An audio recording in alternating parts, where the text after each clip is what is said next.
Jeff Bond, and welcome back to the Steward Chair, where we bring business leaders insights that go beyond the balance sheet to help you build a more resilient and impactful organization. Today, I'm speaking with Maria Thacker Goethe. She's the CEO of Georgia Life Sciences, and as the leading advocate for our state's dynamic life sciences sector, Maria oversees policy development and community initiatives that drive the research and products of hundreds of organizations. And in this episode, we're unpacking what it means to lead through a once-in-a-century crisis.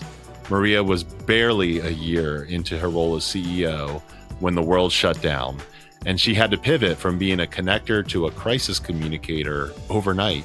This conversation is for every leader who's ever struggled with imposter syndrome or found themselves divinely appointed to a responsibility they didn't originally chase. We'll discuss the weight of representing an entire ecosystem and why Maria believes that leadership is lonely only if you try to do it alone. But before we get started, if you haven't already, please follow this podcast and share with a leader who's currently navigating a season of high-stakes advocacy. Let's get into it. Maria, welcome to the Steward Chair. It's so good to have you. Thanks so much for inviting me to participate. I'm excited for the conversation.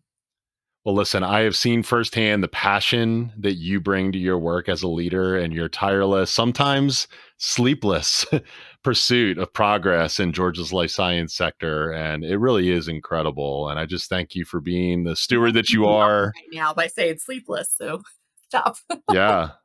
Yeah, I often find that you've been lacking sleep for several days because you're working so hard at your work, and so it's seen and it's appreciated. So, how about we jump in and talk about stewardship today? Sure, I'm You excited. Yeah, let's do it. you shared with me that becoming the president and CEO of Georgia Life Sciences wasn't your original plan, right? So, can you walk our listeners through the change from being number two to number one, why you initially said no, and then what ultimately changed your mind to say yes to taking on this huge responsibility? Well, sure, I'm happy to. I should preface this by saying I fell into originally biotech and then more generally, as we evolved as an organization, life sciences, encompassing medical devices and pharma and biotech and a little bit everything under that. It's not my original plan. If I look way back, my original plan was to be a high school English teacher and to spend my time reading Shakespeare. But life has a lot of different ways of taking you around a different corner every time. But no, I definitely wasn't chasing the title. I fell into the organization after I moved back from New Orleans, and Hurricane Katrina did me the courtesy of making sure I ended up getting stuck in Atlanta, but very grateful to be stuck in my hometown. I'm born and raised here. And after spending the majority of my career with originally Georgia Bio before we rebranded to Georgia Life Sciences this year, I really came up in the organization at a time when the organization, after being run by volunteers for the first half of its iteration, had its first full-time president. And I was able to work under, at that time, our first president, Charlie Craig, and then my friend and colleague, Russell Allen, who ran BioFlorida before coming to Georgia Bio at the time, and learned a lot from them. And when Russell left, the board invited me to become the interim president. And my chair at the time, Patty Fritz, who heads up corporate affairs, I believe is her current title for UCB, was our chair. And she asked if I was interested, and I said no. I thoroughly enjoyed being a number two and doing operations and process and developing, a different type of relationship that I think people that are not in the number one seat tend to have with our membership and the community. But after many conversations with Patty and others in the community, I was, more willing to explore the opportunity. And I'm realizing that while I wasn't in it to chase a title, that's never been something I've ever wanted or cared about. And that probably speaks a lot to my father, who was never in it for a title, and just how he read his career and raised me and my sister. But I was still committed to the mission, and with encouragement from Russell Allen and Patty Fritz and others in our community, I don't think they were trying to flatter me. They really seen me do the work behind the scenes for years and learn and grow. And, you know, in if I didn't step in, maybe someone less connected to the community would come in and help shape its future. Um, so, I've already been doing the job, is how some people put it. And I might as well step in and take the seat. So, I mean, I think it really ties into the theme of your podcast, trying to be a good steward for the industry that was evolving a lot, particularly at the time in 2019. And I wanted to step up and take on that responsibility and continue to learn and grow as a leader. You talk about Charlie, Patty, Russell, all these people, your dad, Mhm. what does it mean to have these leaders encourage the next generation of leader to come up, especially those like yourself that wasn't chasing a title and that has obviously the potential that they saw in you? What did that mean to you at the time? And as you reflect back on it now, what does it mean now, just thinking about that? Well, it's certainly flattering. I won't lie about that. That'd be silly not to mention that. But I think it also is a testament to how they've been a mentor for me. I think well, I don't even think, I know that many people in my life have mentored me throughout my career. I'll call out Sherry Berger, who was with CDC until she retired about a year or two ago, in very senior positions there. And people like Patty Fritz, like I mentioned, and my father and all that. But I think it really means, it shows a responsibility of those in leadership positions across an array of your community, whether it's in your professional or personal life, setting that example for a next generation. I was raised by parents who instilled in me the need for mentorship and leadership, and it's a societal responsibility, no matter what type of role you're in. And I believe that wholeheartedly.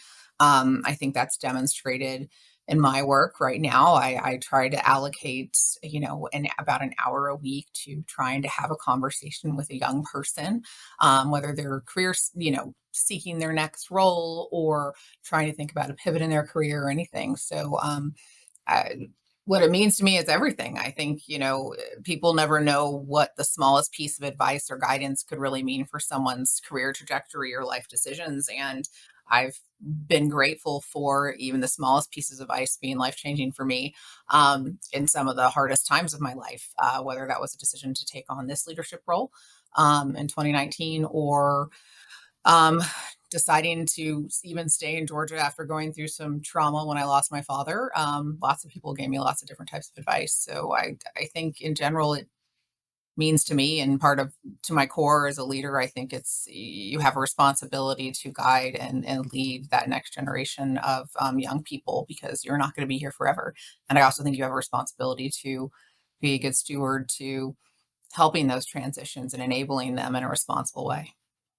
Well, amen. This show is a lot about that and how we create enduring organizations that last well beyond our lifetime. And I know how much of a formative and life changing time that was to lose your father, and how formative you've been in the lives of so many people in the community. I don't think that there's a week that goes by where somebody doesn't bring up Maria in my circles. I mean, life sciences is so broad, right? It covers the business ecosystem, biology, genetics, physiology, ecology, medicine, healthcare, biotech.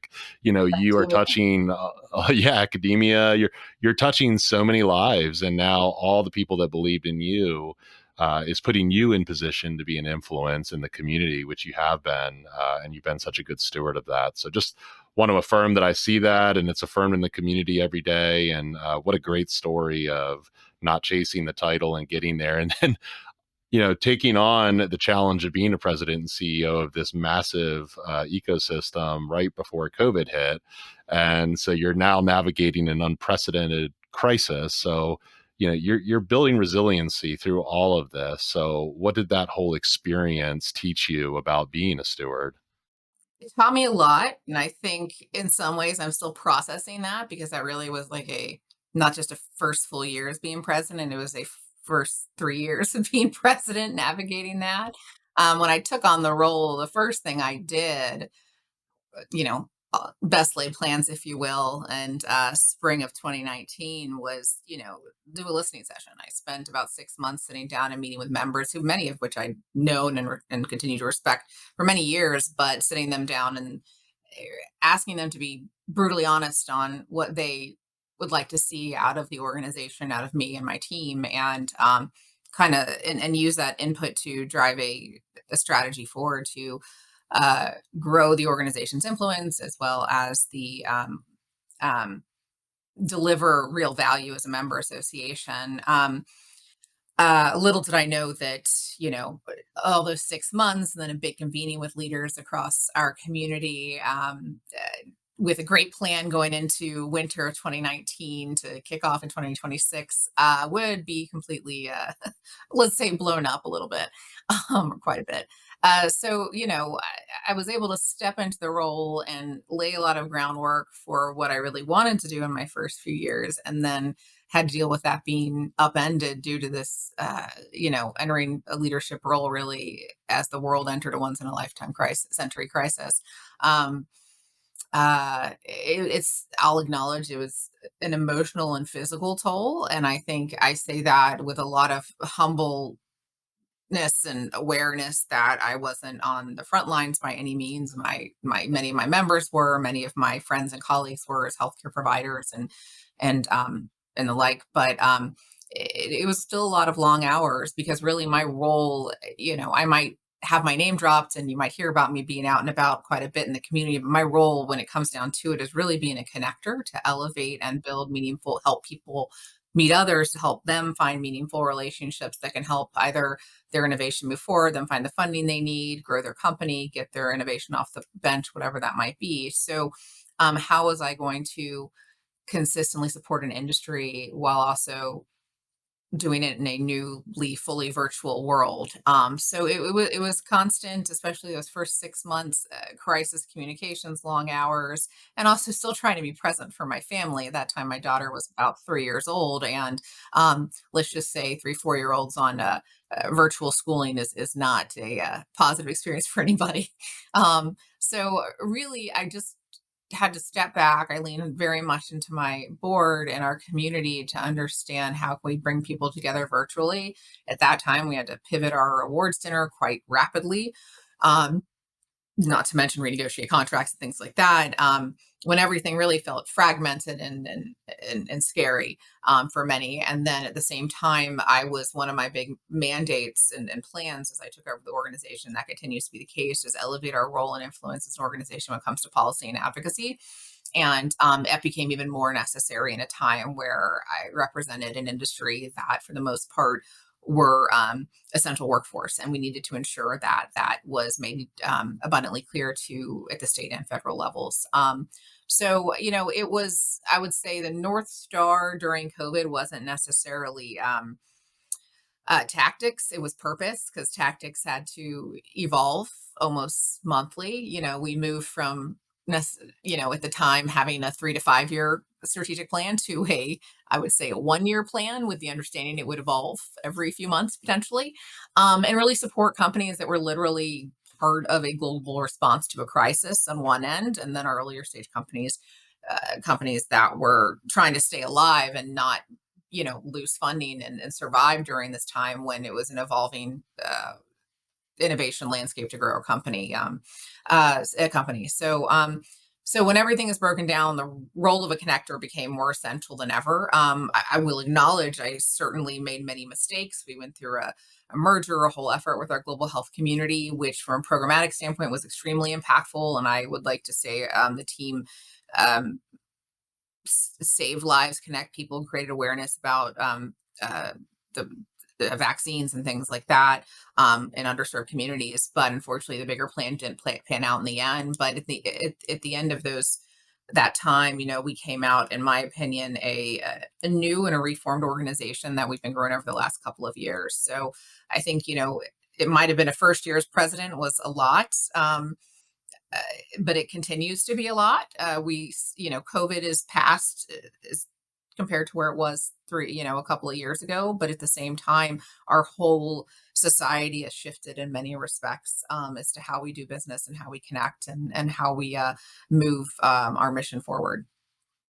That's so true. And I just don't know. I feel like you, Maria, were just divinely appointed for this because I don't know many leaders that could have taken on that personal toll and that could have balanced that with such humility as well as vulnerability and admitting that you don't have it all figured out, but you were trying your best to elevate and celebrate your stakeholders and care for them and love on them, because this is a giant ecosystem of stakeholders across the state. And then you have the broader implications across the world, really. There's a ripple effect that happens, and being anchored to your strategy and your values, being resilient, being able to pivot like that. It's a special skill, and you are still standing, my friend. And it's My it's blood pressure is incredible. lowered in the last couple of years, but yeah, thanks. Yeah, well, you're welcome. And I've seen it firsthand. I see the way in which, when you have a community of stakeholders in the same room, how you're working diligently to make sure that they are the ones that are elevated, that they're the ones that are on stage, that they're the ones sharing their stories, and that advocacy is coming from that storytelling and education. So amplifying the voice of your stakeholders and doing that. So now, like you said, things have changed quite a bit politically, and the environment, the way we conduct business. It's a divisive world. You're advocating against a time in a year where a lot of funding has dropped in healthcare. And we don't need to talk politics, as I really don't care to on this show.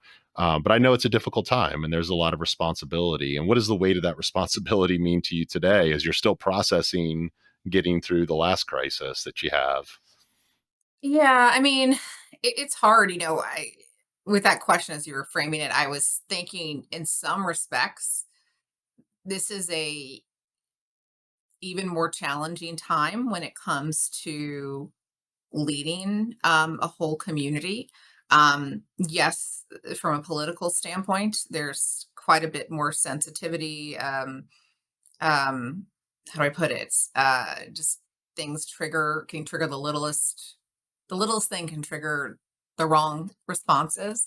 And we as an organization have evolved a lot in the last couple of years. Um, to represent and be a steward of our whole community. And, as an association, our first and foremost role is to be a voice, a singular voice when it comes to government affairs and leadership there. So, I mean, I don't want to talk policy either, but since February, it's been a trying time. And that has no Mhm. reflection on which party's in office. It's just been a significant amount of upheaval. And living in a city where we have a federal agency that's been dramatically impacted, it's not only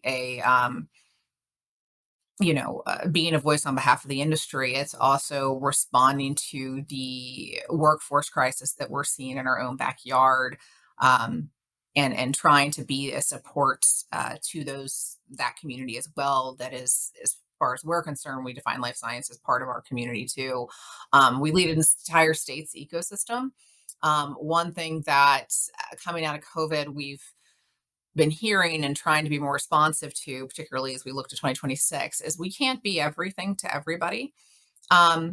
We as an organization, we're really the only organization in the state of Georgia that, represented biotech and eventually medical devices and then the broader life sciences when it came to government affairs and now workforce development. And we can't be everything. We need to truly focus on what our responsibility as a trade association. Also understand that our entire ecosystem looks very different from what it looked like in 2019 and 2020. We have new players in our ecosystem delivering things that we as an organization used to be asked to do and occasionally still are asked to do. But we need to understand and point to those leaders in our community that are helping be a different type of steward on behalf of our life sciences sector. Um, I think it it it feels different to represent a collective voice right now in a polarized environment. Um, and I think, unlike times before this, even during COVID and other crises, I can even think back to, you know, the 2008 economic fallout and a recession and all that. It's very different. We live in a different media time, a different communication.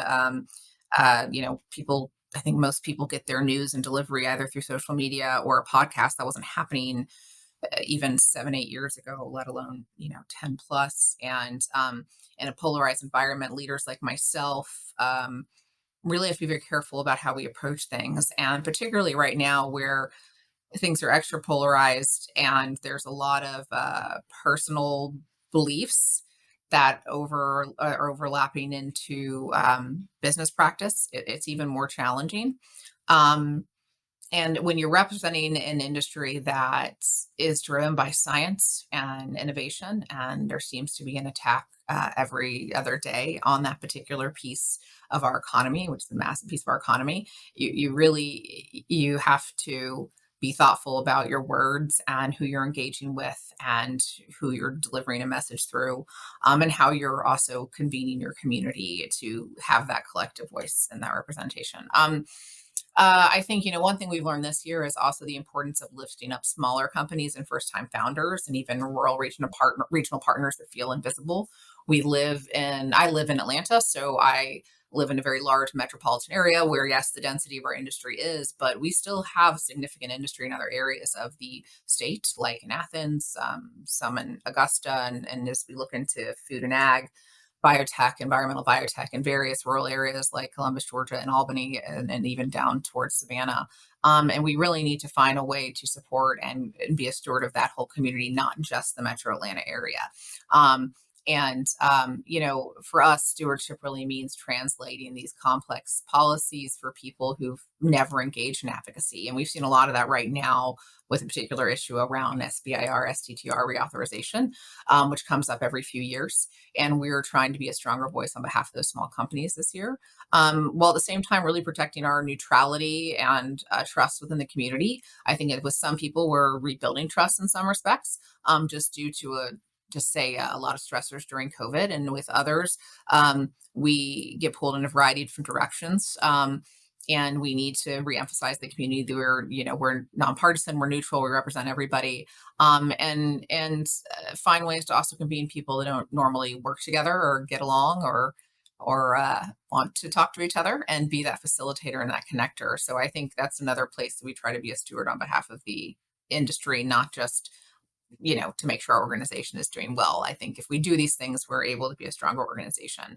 And I'll just say we do this with very limited resources. We're a small team of five, and we have a lot of impact without a lot of infrastructure, lean a lot into volunteers and leaders in the community. But it's like many nonprofits, because we are a nonprofit. We actually are two. We're C6 trade association, and we have a C3 arm for our workforce work.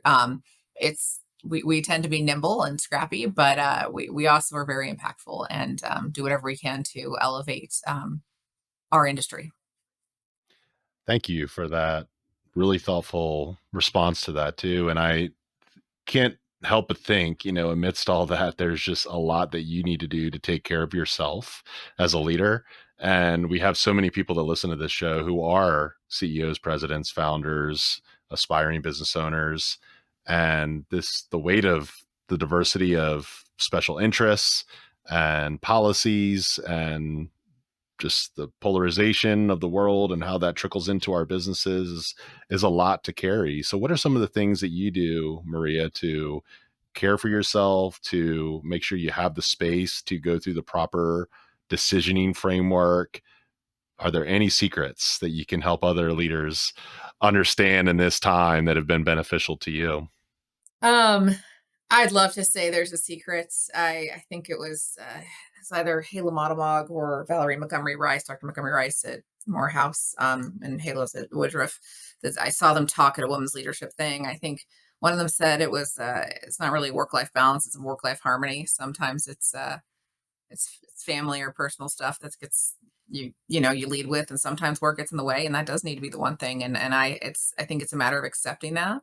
So I think honestly the one thing I do for myself, besides occasionally doom scrolling, which I will say does happen quite often to the frustration of my husband, who always tells me to go to sleep and stop scrolling, is really trying to make time for me medically. I've had part of the reasons I'm in this industry is I have a device in my heart. I've been saved by innovation and all that personally, and I try to make sure that I am taking care of myself with physicals, seeing my doctors and stuff like that. And I think a lot of times we just don't make time for it, and we need to.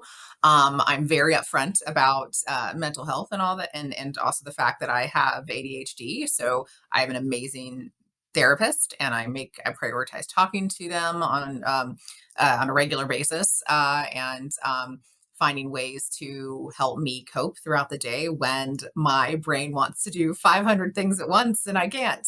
So I'm very upfront about that. I think there's no shame in admitting the fact that we as leaders have a lot of pressure and we need to take care of ourselves, and finding people that are neutral experts, in my opinion, counselors, whatever you want to, or a therapist or doctor, whatever it might be, is a critical piece of what I do. Um, I'd love to say I'm great about prioritizing working out and all that, but I have not been doing that lately, and I need to. I would say the right now I have a young daughter. She's 8, and I put all my spare time into her. So because she's 8 and very much into girly things at the moment, we'll do makeup, do skincare together, and stuff like that. So it's just finding the things that bring you joy in that moment, or in that moment in time in your life. I think it'll evolve as hopefully Cecilia, my daughter, gets older. I'll get a chance to get back into old hobbies, hiking and rock climbing and stuff like that. But right now, it's my family and making time for my health as I need to make sure I am strong to do the job, and of course for my family. Um, and then of course the occasional glass of wine. So, Yeah. yeah.